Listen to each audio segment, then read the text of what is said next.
بسم اللہ الرحمن الرحیم اللہم صلی علی محمد وعلی محمد۔ امام جعفر صادق علیہ الصلوۃ والسلام کائنات کی اس علمی شخصیت کا نام ہے کہ جن کے بغیر کسی بھی علمی شعبے میں ترقی کا تصور بھی نہیں کیا جا سکتا۔ وہ علوم سائنسی ہوں یا علوم فقہی ہوں، وہ فقہ جعفریہ کے ساتھ مربوط علم ہو یا باقی دیگر فقہوں کا علم ہو،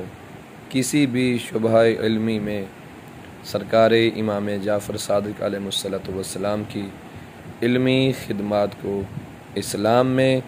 اور رہتی دنیا تک ہر علمی شعبے میں فراموش نہیں کیا جا سکتا،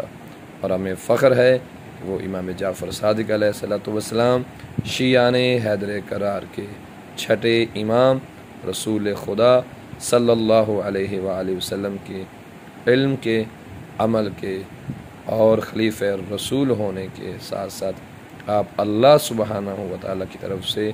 منصوب من اللہ چھٹے امام ہیں۔